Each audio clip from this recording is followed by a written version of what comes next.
முதலமைச்சர் விஜய் தற்போது தலைமைச் செயலகத்திற்கு வருகிறார். பதவியேற்பு விழா நேரு உள் விளையாட்டு அரங்கில் நிறைவடைந்த நிலையில் முதல் நாள் பதவியேற்றவுடன் முதல் 3 கோப்புகளில் அவர் கையெழுத்திட்டார். இந்த நிலையில் தன்னுடைய உரையை நிறைவு செய்து கொண்டு அரசு காரில் தற்போது தலைமைச் செயலகத்திற்கு வருகை தந்து கொண்டிருக்கிறார் முதலமைச்சர் விஜய். நேரலை காட்சிகளை பார்த்துக் கொண்டிருக்கிறோம். நேரு உள் விளையாட்டு அரங்கில் முதலமைச்சராக விஜய் மற்றும் 9 அமைச்சர்கள் பதவியேற்றுக் கொண்ட நிலையில் தற்போது அங்கிருந்து அரசு வாகனத்தில் தலைமைச் செயலகத்திற்கு வருகை தந்து கொண்டிருக்கிறார் முதலமைச்சர் விஜய். நேரலை காட்சிகளை நாம் பார்த்துக் கொண்டிருக்கிறோம். தொடர்ந்து அரங்கில் நம்மோடு இணைந்திருக்கிறார்கள் விமர்சகர் திரு நந்தகுமார் மற்றும் தாவேக ஆதரவாளர் திரு ஆரோக்கிய சதீஷ் ஆகியோர். இருவரையும் இந்த அமர்வுக்கு நான் வரவேற்கிறேன். பதவியேற்பு விழா, அதனை தொடர்ந்து முதலமைச்சருடைய உரை அப்படிங்கிறதெல்லாம் நம்ம தொடர்ந்து பார்த்திருக்கிறோம்.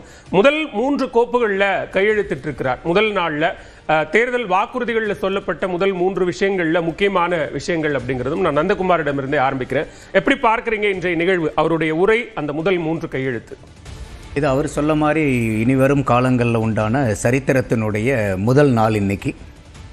ஒரு புதிய எராவுனுடைய ஸ்டார்டிங். ஏன்னா இதுவரைக்கும் தமிழக அரசியல் விடுதலை அடைஞ்சதிலிருந்து பார்க்காத ஒரு புதிய அரசியல், மக்களினுடைய சிந்தனை மாற்றங்கள், இது எல்லாமே பிரதிபலிச்சிருக்கக்கூடியது. அதே மாதிரி இன்றைக்கி யாரும் எதிர்பார்க்காத வகையில் ஒரு சீஃப் மினிஸ்டர் ஒரு அட்டையரே அவருக்கு இது ஒரு புது சேஞ்சான அட்டையர். இது வரைக்கும் எல்லாருமே வேட்டி சட்டையில் மட்டும்தான், வெள்ளை வேட்டி வெள்ளை சட்டையில் மட்டும் வந்துக்கிட்டு இருந்த அந்த மரபை உடைச்சி இன்றைக்கி ஒரு கோட் ஷூட் போட்டும் பதவி ஏற்கலாங்கிறது. அதோடு இன்றைக்கி அன்னையர் தினம். அங்கே அவங்களுடைய அம்மா, அவங்க சோபா சந்திரசேகர், அவங்க அப்பாவும் உட்கார்ந்துருந்தாங்க. ஸோ ஒரு மகனாக இருக்கக்கூடிய முதல்வர் விஜய் அவர்கள் தனது தாயாருக்கு இதை விட ஒரு அன்னையர் தின சிறப்பை செய்ய முடியாது. அவங்க அப்பாவும் பெரிய உவகையில் உட்கார்ந்துருந்தார். அந்த ஒரு உணர்ச்சி ததும்ப உட்கார்ந்துருக்கிறதெல்லாம் பார்க்க முடிஞ்சது. உள்ளபடியே இன்றைக்கி தமிழகத்துக்கு ஒரு புது விடியல் தான். அதில் எந்த மாற்று கருத்தும் இல்லை. இன்னும் போக போக நாட்கள் நல்லா வரணும். அது இன்றைக்கி 3 கையெழுத்துகள் நீங்கள் சொன்ன மாதிரி இன்றைக்கி போடுறாரு. ஒன்று 500 யூனிட் வரைக்கும் இருக்கக்கூடிய குடும்பத்தினருக்கு 200 யூனிட்டுகள் ஃப்ரீங்கிறதுல சைன் பண்ணியிருக்காரு. அதே மாதிரி சிங்கப்பெண் அதிரடிப்படை ஒவ்வொரு மாவட்டத்திலையும் உருவாக்கப்படும். அனைத்து மாவட்டங்களையும் அந்த போதை தடுப்பு படையும் உருவாக்கணுங்கிறது, இந்த 3ஐயும் பிரதானமாக சொல்லியிருக்காரு. இது உள்ளபடியே வரவேற்பு. அவருடைய பேச்சை பார்க்கும்போது ரொம்ப எமோஷ்னலாகவும் இருந்துச்சு.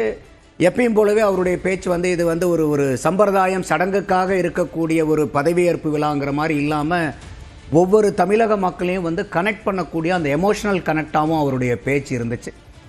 அதில் நான் ரொம்ப குறிப்பாக கவனித்து பார்த்தது பார்த்திங்கன்னா, இங்கே ஒரே பவர் சென்டர், பல பவர் சென்டர் இருக்குன்னா நீங்கள் நினச்சிக்காதீங்க. அப்போ இது அந்த இடத்துல ஒரு எச்சரிக்கை மணி அடிக்கிறார். அது யாருக்கு சொல்லப்பட்ட செய்தியாக நம்ம புரிஞ்சுக்கணும்?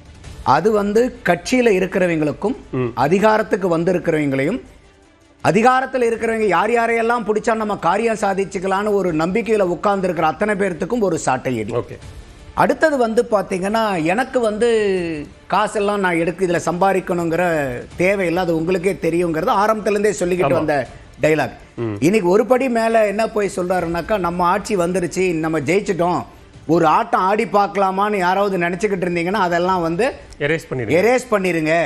யாரையும் நானும் எந்த 5 பைசா கை வைக்க மாட்டேன், ஒருத்தரையும் 5 பைசா நான் கை வைக்க விட மாட்டேன். அந்த தீர்க்கம் ரொம்ப பிடிச்சிருக்கு எனக்கு. ஏன்னா இன்னைக்கு மக்கள் இன்னைக்கு விஜய் அவர்களுக்கு வாக்களிச்சிருந்தாங்கன்னா இன்னைக்கு பெரிய அரசியல் சித்தாந்தத்தை பேசி அவர் வரல. நம்ம ஆரம்பத்திலிருந்தே அவர் பரப்புரையில அந்த விஷயத்தை சொல்றதுக்கோ, முதலமைச்சராகி பதவியேற்பு விழாவில் அந்த மேடையிலேயே அதை சொல்வதற்குமான வித்தியாசம்னு ஒண்ணு இருக்கு. பரப்புரையில என்ன வேணா பேசலாம், ஆனா இன்னைக்கு நீங்க பேசுற ஒவ்வொரு வார்த்தையும் வரலாற்று பதிவேட்டுல ஏறிடும். அப்போ அவர்கிட்ட இந்த ஒரு பொலிட்டிக்கல் வில் டிட்டர்மினேஷன் இருந்தாதான் இந்த டைலாக் அங்க பேச முடியும். ஓகே. இல்லன்னா எல்லாத்துக்கும் அவர் என்ன நினைச்சுப்பாரு, இவர் என்ன நினைச்சுப்பாரு, இவ்வளவு தூரம் நமக்காக வேலை பார்த்திருக்காங்கிற மாதிரி கொஞ்சம் அட்ஜஸ்ட் பண்ணி பேசணும்னு நினைக்கிறவங்க கிட்ட இந்த மாதிரி பேச்சு வராது. சரி, முதற் பார்வையை எடுத்துக்கிறேன். நம்ம தொடர்ந்து பேசலாம்.